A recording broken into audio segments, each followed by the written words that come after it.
Psychology is a science that is continuously evolving, constantly changing as research teaches more about human behavior. Psychologists recognize that we do not live in a vacuum. We are all part of a society and subject to the influences of that society. For the Mount Logan expedition, reaching camp at the 17,000-foot elevation provided a critical turning point. For the first time on the climb, there was doubt about the climbers actually reaching the summit. Social psychologists who study group dynamics would be interested in examining how a group like this would reach a decision, given the challenges of the situation. Well, the decision was the fact that looking at the deterioration of my fellow climbers, the ones that I thought were weakening faster than they should have, both because of altitude and because of nutrition, and also the time commitment, having to get back and assume their responsibilities in everyday life. And we had already overextended ourselves to try to make the summit bid that we did. When Carl initially made the decision to turn back, he was assuming the entire group would go back, and that's how he stated it. And there were apparently 4 of us that were thinking in our own minds that we were not ready to go back yet. We didn't feel we had given it our best at this point. After Carl had gone around to the tents, I had just walked amongst the area amongst the tents in kind of a depression and just in shock and not knowing what to do, how to react or accept this news that we were going down. And despite Carl telling me we were going down, I started discussing with Wanda and Joe if they would be interested in going on, not knowing whether Carl would permit it or not. And I didn't think it was fair now that I had done everything I was supposed to climb this mountain. The weather's great, I look outside, the sky is blue, and we're going down. It just did not make sense to me. So I started to become really angry, and Joe and I talked about that. I think that for any group that wishes to be cohesive, that is a tightly knit group, there is a level of obedience that's required of group members. Groups that are loose, kind of not well defined, they don't require the degree of obedience that, say, a tightly knit group would. So that a tightly knit group needs its members to adhere to its rules, its norms.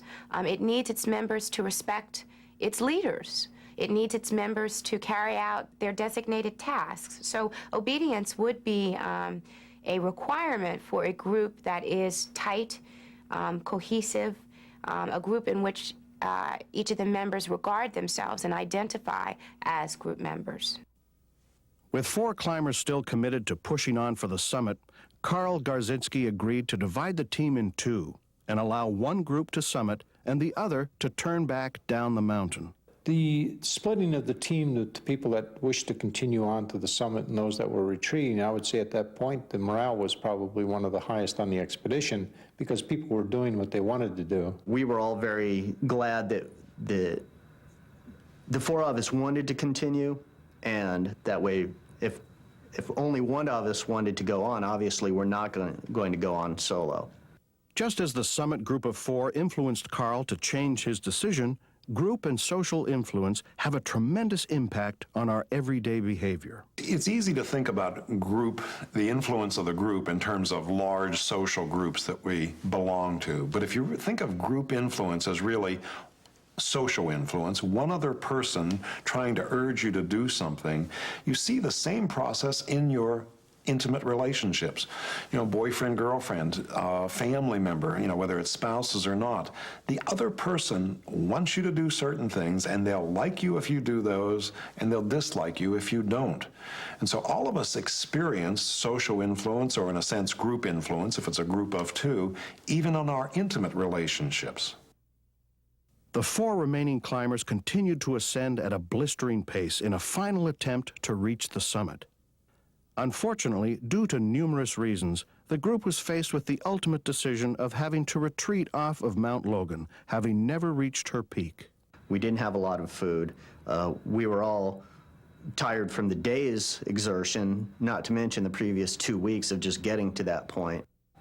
I said, I don't think it's a good idea to continue. I think we should just call it now before things get ugly. Mike, what's your view? I don't feel good about it for a variety of reasons. It's a thin layer of snow over a little harder packed stuff. I think a person who falls might have a difficult time self-arresting, maybe not. If you don't get your self-arrest, it's very likely you'll be seriously injured or die because there's no run out. It drops down off a little cliff band here and then about the same steepness down to some crevasses down below. There might be softer snow down below, though, I'm not sure. That would slow you down, possibly stop you. But I think you'd have to take the attitude that if you don't get your self-arrest, you will die. I think you have to take that realistic attitude. Mike pulled out his map, and because at this point we still could not see the summit of Mount Logan. We're in a whiteout now, and he pulled out the map and he said, here we are, and here's where we need to go. And I knew when I looked at that map that it was too far into the day for us to even attempt to try and make it to the summit. The four of us didn't make the summit for many reasons. Weather, diminished cognitive skills due to the altitude, soft snow conditions, particularly for the first few hours on the summit day, causing us to sink further into the snow and expend more energy, visibility, fatigue, the distance we had to travel and still travel.